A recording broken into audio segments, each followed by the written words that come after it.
बिस्मिल्लाहिर्रहमानिर्रहीम। नाज़रीन अस्सलाम वालेकुम, मैं हूँ इमरान वसीम। नाज़रीन आज 3 नवंबर है, दिन है बुध का और साल 2021। आज के प्रोग्राम में दो बड़ी अहम ख़बरें आप नाज़रीन के साथ शेयर करेंगे।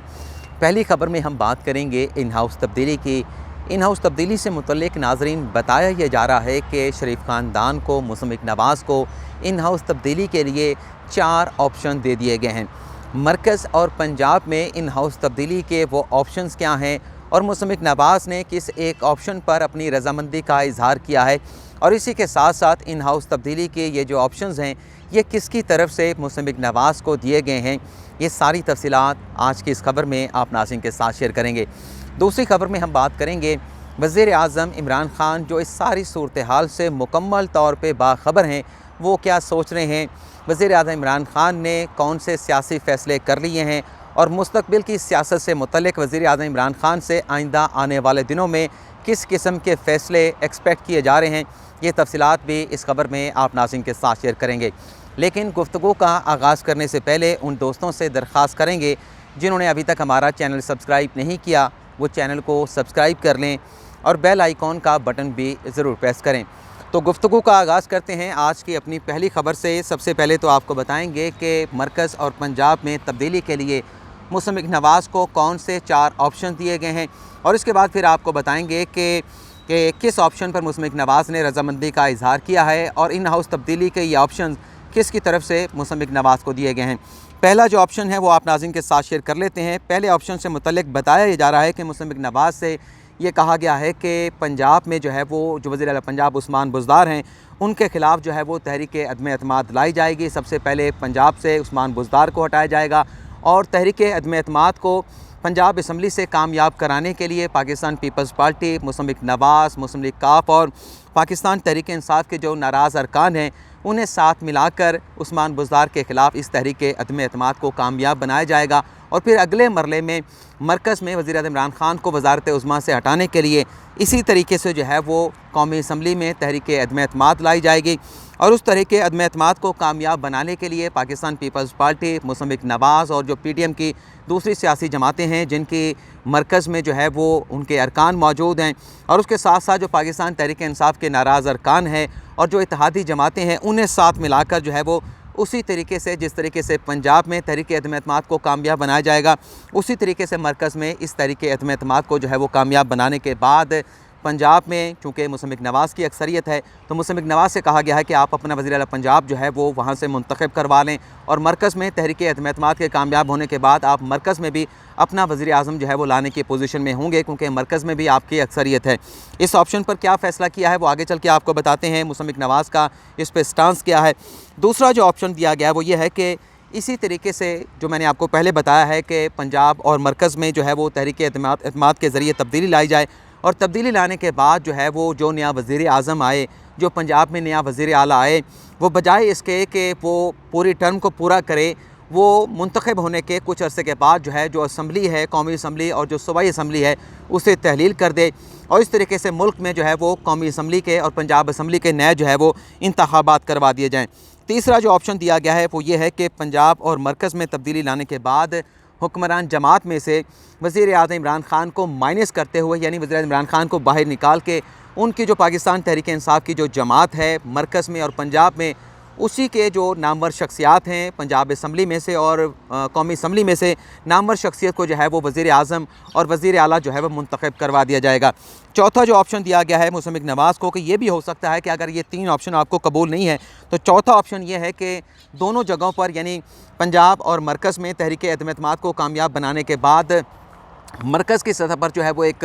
कौमी हुकूमत जो है वो तश्कील दी जाए, जिसमें तमाम जो अपोजिशन की जमातें हैं, पाकिस्तान तहरीक इंसाफ के जो नाराज़ अरकान हैं, जो इत्तेहादी हैं, उन्हें साथ मिलाकर एक कौमी हुकूमत जो है वो तश्कील दी जाए, जो आइंदा के जो बाकी के 2 साल हैं मौजूदा असम्बली के, इस दौरान जो है वो मुल्क को पटड़ी पर लेकर आए, मुल्क के जो मसाइल हैं, जो मुश्किलात हैं, उन्हें हल करने की कौमी सतह पर कौमी हुकूमत के ज़रिए कोशिश की जाए, और फिर जब एक सियासी माहौल मुल्क में बन जाए तो 2 साल का अरसा भी इस असम्बली का पूरा हो जाएगा, और फिर 2023 में जो है वो नए इंतखाबात करवा दिए जाएँ, और उस इलेक्शन में फ़ौज मुकम्मल तौर पर गैर जानिबदार रहे और 2023 के इलेक्शन में जो सियासी जमात मरकज़ से जीते वो मरकज़ में अपनी हुकूमत बनाए, 5 साल के लिए हुकूमत करे, और जो सियासी जमात जो है वो सूबों में जो है वो इलेक्शन जीते वो सूबे में अपनी हुकूमत जो है वो तश्कील दे दे। ये नाज़रीन 4 ऑप्शन जो है वो मुसम्मिक नवाज़ को दिए गए हैं। अब अगली जो खबर है, जैसा कि मैंने इंट्रो में बताया था कि मुसम्मिक नवाज़ ने किस ऑप्शन पर रजामंदी का इजहार किया है। ये जो ऑप्शन मुसम्मिक नवाज़ को दिए गए हैं, अब तक ज़रा ये बताते हैं कि इन ऑप्शन में से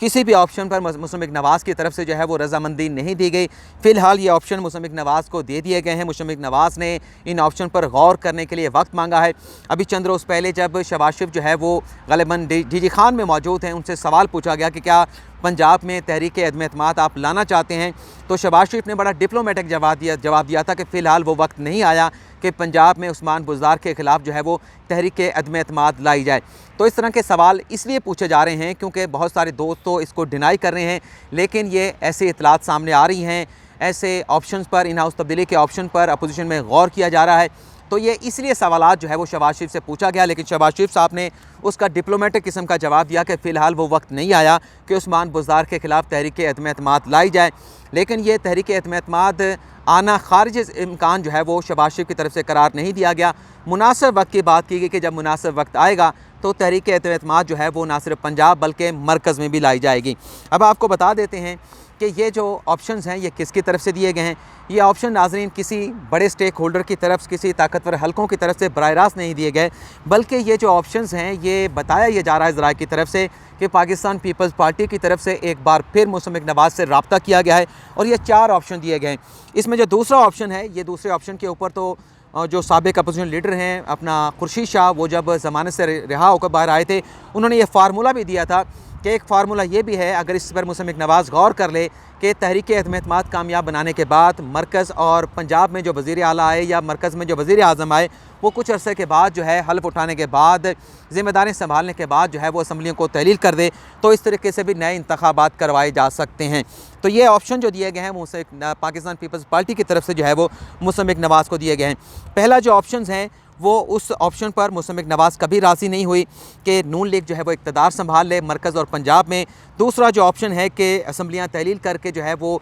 नया इलेक्शन करवा दिया जाए, ये ऑप्शन भी इसलिए भी जो है वो फिजिबल या काबिल अमल इसलिए दिखाई नहीं देता क्योंकि अगर ऐसा किया जाता है तहरीक अदम एतमाद को कामयाब बनाकर जो नया वज़ीर आज़म वज़ीर आला बने वो मुल्क में नया इलेक्शन करवा दे, तो ये इतना जो है वो इस किस्म का ऑप्शन है कि पहले ही मुसम्मिक नवाज़ जो है वो इस्टेब्लिशमेंट के ख़िलाफ़ जो है वो सड़कों पे है, इस्टेब्लिशमेंट के ख़िलाफ़ अपना अगला इलेक्शन लड़ना चाहती है। अगर इस तरीके की कोई मूव की जाए, वज़ीर आज़म इमरान खान को इस मूव के ज़रिए हटाया गया, तो फिर वज़ीर आज़म इमरान खान भी जब अवाम में जाएंगे तो वो भी इस्टेब्लिशमेंट के ख़िलाफ़ बयानियाँ लेकर जो है वो अवाम से वोट हासिल करने की कोशिश करेंगे। तीसरा जो ऑप्शन है कि हुक्मरान जमात में से किसी को वज़ीर आज़म बना दिया जाए, किसी को वज़ीर आला बना दिया जाए, इमरान खान को माइनस कर दिया जाए, ये एक ऐसा ऑप्शन है जो शायद मुसम्मिक नवाज़ के लिए काबिल कबूल हो सकता है, क्योंकि मुसम्मिक नवाज़ अरसे से कह रही है कि हम ये चाहते हैं कि मौजूदा हुकूमत अपना टेन्योर पूरा करे, और जो इसके साथ साथ चौथा ऑप्शन है कि कौमी हुकूमत बना दी जाए, ग़ालिबन ये ऑप्शन भी मुसम्मिक नवाज़ के लिए काबिल कबूल होगा। ये तो नाज़रीन सूरत हाल होगी एक साइड की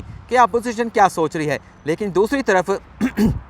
वज़ीर आज़म इमरान खान जो इस सारी सूरत हाल से मुकम्मल तौर पे बाखबर हैं कि अपोजिशन क्या मनसूबा साज़ी कर रही है, क्या मनसूबे बना रही है उन्हें हटाने के लिए, तो वो क्या सोच रहे हैं, अब तक इमरान खान ने क्या फ़ैसले किए हैं और आइंदा आने वाले दिनों में उनसे क्या फ़ैसले एक्सपेक्ट किए जा रहे हैं। तो इस हवाले से ज़रा ये बता रहे हैं कि इमरान खान मुकम्मल तौर पे जानते हैं कि उन्हें हटाने के लिए अपोजिशन की तरफ से जो है वो कोशिशें की जा रही हैं, कोशिशें या मंसूबे बनाए जा रहे हैं। तो एक तो इमरान खान ने 2 रोज़ कबल जो है वो अपनी कोर कमेटी का इजलास बुलाया था। उस कोर कमेटी के इजलास में वज़ीर आज़म इमरान खान ने अपनी जो पार्टी के जो सरकर्दा लोग हैं, जिसमें वज़ीर आला पंजाब उस्मान बुज़दार भी थे, वज़ीर आला खैबर पख्तूनख्वा भी थे, फवाद चौधरी भी थे, और भी जो नामवर शख्सियात हैं जो पार्टी को लेकर चलते हैं, पार्टी को चलाते हैं, उनसे कहा गया है कि आप ना सिर्फ बल्दियाती इंतखाबात की जो है वो तैयारी करें, बल्कि इसके साथ साथ अवाम को मोबिलाइज़ करें, अवाम को मुतहरिक करें। और शायद ये इसलिए कहा जा रहा है क्योंकि इमरान खान भी समझते हैं कि शायद कोई ऐसी सूरत हाल बन जाए कि मुल्क जो है वो किसी नए इलेक्शन की तरफ चला जाए। इसी के साथ साथ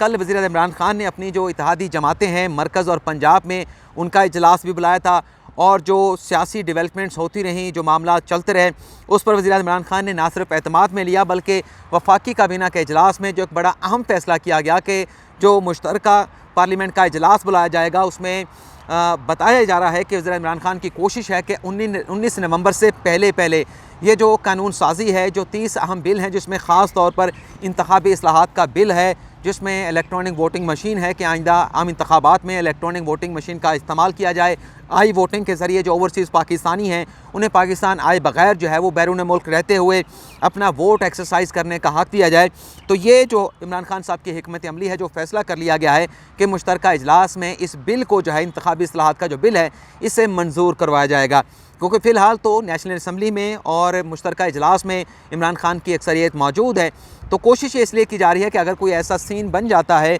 कि मुल्क नए इलेक्शन की तरफ जाता है तो उससे पहले ये तमाम जो कानून साजी है उसे मुकम्मल कर लिया जाए। और इसी कानून साजी से मुतल्लिक़, इंतखाबी इस्लाहात से मुतल्लिक़ जो कल इत्तेहादियों के साथ इमरान खान का इजलास हुआ, जो एक मीटिंग हुई है, उसमें भी इन तमाम मामलात पर जो है वो ब्रीफिंग दी गई है, अपने इत्तेहादी जमातों को एतमाद में लेने की कोशिश की गई। बल्कि इत्तेहादियों की तरफ से भी इमरान खान से सवाल पूछा गया कि मुश्तरका इजलास की हिकमत अमली क्या है, उसमें कौन से बिल पास कराए जाएंगे। तो इंतखाबी इस्लाहात का बिल भी जो है वो इत्तेहादियों के सामने रखा गया कि इस पर हम आपको ब्रीफ़ कर रहे हैं और आइंदा भी एक इजलास बुलाकर इस मामले को आपको ब्रीफ़ किया जाएगा। तो ये सारी सूरत हाल है कि एक तरफ अपोजिशन कोशिशें कर रही है, दूसरी तरफ इमरान खान भी मुकम्मल तौर पे सियासी तौर पे मुतहरिक दिखाई देते हैं। उन्होंने अपने फ़ैसले ले लिए हैं, लेकिन उनके पास अभी भी अपने कार्ड्स महफूज हैं। जिस तरह से अपोजिशन ने अपने कार्ड महफूज रखे हुए हैं, तो आइंदा आने वाले दिनों में क्या सूरत हाल बनती है वो सूरत हाल भी आप नाज़रीन के साथ शेयर करेंगे। लेकिन बहरहाल मैंने आज के प्रोग्राम में दोनों जानिब की जो सूरत हाल है वो आप नाज़रीन की खिदमत में पेश कर दी है। इससे पहले जो 1 नवंबर को हमने प्रोग्राम किया था, जो हुकूमत की तरफ से एक नया ऑर्डिनेंस जारी किया गया है नैब कानून के हवाले से, कुछ दोस्तों ने एतराज़ किया कि मैं जानिबदारी बरत रहा हूँ और ख़ास तौर पे मैं तनकीद का निशाना बनाता हूँ वज़ीर कानून फ़रोग़ नसीम को। तो मेरी कोई गैर अपने जानिबदारी नहीं, मैं गैर जानिबदारी के साथ तमाम चीज़ें आप नाज़रीन की खिदमत में पेश करता हूँ। तो जो कानून, जो ऑर्डिनेंस जारी किया गया, चूँकि वो वज़ीर कानून फ़रोग़ नसीम की तरफ से जारी किया गया था, और इसी तरह से हमने देखा कि माजी में जब जस्टिस काजी फ़ाइज़ साहब के ख़िलाफ़ कुछ मालूमात आई थी, उन मालूमात की बुनियाद पर वज़ारत कानून ने, एसेट रिकवरी यूनिट ने जस्टिस काजी फ़ाइज़ साहब के ख़िलाफ़ रेफरेंस बनाया था, मिसकंडक्ट का रेफरेंस बनाया था। तो एक तो वो डेवलपमेंट थी। अब आपके सामने है, अगर जस्टिस जावेद इकबाल का कोई वीडियो स्कैंडल मुबैना तौर पे है, तो क्या आप नहीं समझते कि उस स्कैंडल के ऊपर हुकूमत को रेफरेंस बनाना चाहिए, उस पर कार्रवाई करनी चाहिए सुप्रीम जुडिशल कौंसिल में, क्योंकि अख्तियार ख़त्म कर दिया गया है। हालांकि सुप्रीम जुडिशल कौंसिल में कार्रवाई चल रही थी, तो क्यों हुकूमत ने जो है जो एक चीज़ को, एक कानून को वाज़े कर दिया था कि मुबैना वीडियो स्कैंडल की जो कार्रवाई है वो सुप्रीम जुडिशल कौंसिल करेगी, और वाज़े करने के बाद उस कानून में क्यों इबाहम पैदा किया गया। वो चेयरमैन नैब, जिस पर यह इल्ज़ाम अपोजिशन की तरफ से लगाया जाता है कि वह हुकूमत की डायरेक्शन पर चलते हैं, जब हुकूमत खुद उसे बचाने की कोशिश करेंगे, एक कानून को वाज़े कर दिया गया, सुप्रीम जुडिशल कौंसिल, उसमें फ़ोरम लिख दिया गया कि मुबैना वीडियो स्कैंडल पर समाअत जो है वो सुप्रीम जुडिशल कौंसिल करेगी। जब उसको वापस लिया जाएगा तो फिर यही जो बातें हैं वो लोगों की तरफ से की जाएंगी। तो मैं ये खुद से नहीं कह रहा था, जो डेवलपमेंट हुई थी वो डेवलपमेंट आप नाज़रीन के सामने रखी थी। हुकूमत का बयानिया है एहतसाब का और सबके साथ यकसा एहतसाब का। तो एक तरफ अगर जस्टिस काजी फ़ाइज़ साहब के ख़िलाफ़ रेफरेंस हो सकता है, तो फिर चेयरमैन नैब के ख़िलाफ़ सुप्रीम जुडिशल कौंसिल में क्यों कार्रवाई नहीं हो सकती, उस कानून को क्यों तब्दील किया गया। तो ये सवाल पूछना भी बनता है। इसमें कोई जानिबदारी वाली बात नहीं। गैर जानिबदार बंदा जो है वो अगर एक तरफ की बात करेगा, दूसरी तरफ अगर गलत हुई है तो उसको भी उसी तरह से हाईलाइट करेगा। तो मेरी यही कोशिश होती है कि जो भी डेवलपमेंट होती है उसी तरह से आप नाज़रीन के सामने रखा जाए। तो ये नाज़रीन आज का हमारा वीलॉग, आपसे इजाज़त चाहते हैं। अल्लाह हाफ़िज़।